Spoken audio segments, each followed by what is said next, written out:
The Finance Minister of Poland. Minister, I'm grateful. Thank you. Thank you very much.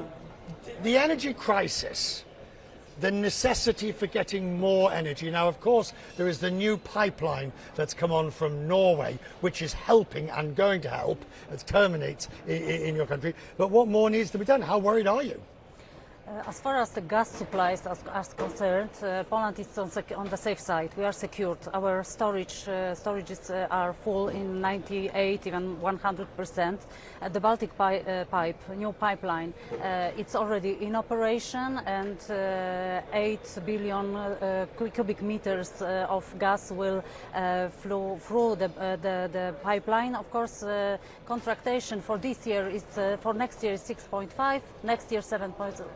So you don't think there'll be a shortage in Poland? I don't think there will be a shortage in Poland as far as the gas is concerned. We are secured. We have been predicting what can happen, and that Russia is really a dangerous one.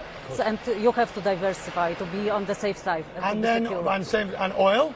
More difficult. The same on oil. No, it's not more difficult. It's the same on oil. Our intention was to cut and to stop supplying oil from Russia. So we are supplying on the sea from others. Your Prime Minister has basically said to the European Commission, we need the recovery funds to pay for the refugees that and the costs of the spillover effects of the war.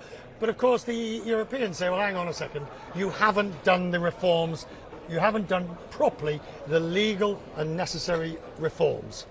We need European funds, not only the recovery funds for the National Recovery Plan, but also structural cohesion funds. And Poland is doing well while spending EU funds. We are one of the best as far as audit authority is concerned. So, and we are doing our reforms. We have done the judicial reform.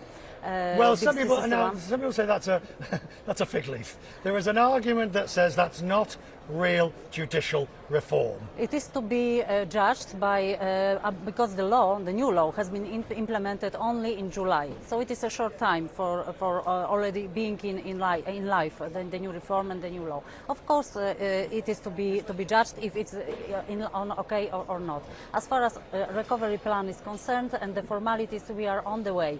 We already have signed 2 agreements. One is negotiated, and the lodgement for payment will be till the end of the year. There is, of course, this continuing dispute over who has the final word, this constitutional battle where the Polish top court has said, no, we have the final word, and everybody else is saying, no, actually, the European the court has the final word. I guess my question is more one of philosophy than legal nicety. Poland seems to be at odds with some of the fundamental values that the EU says it stands for. How do you square that? I don't think that Poland is on the edge of any values. We are a democratic country. We are a European country. And our history shows that values which are important for today's world, democratic world, are the values of Poland. And the democracy is strong in the sense that there are elections.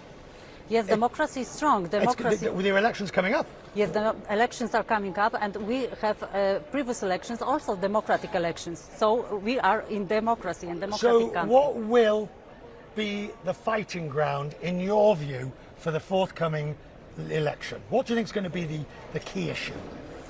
The key issue is now. The key issue is to survive winter. It's not only for Poland but for the whole Europe. Energy crisis.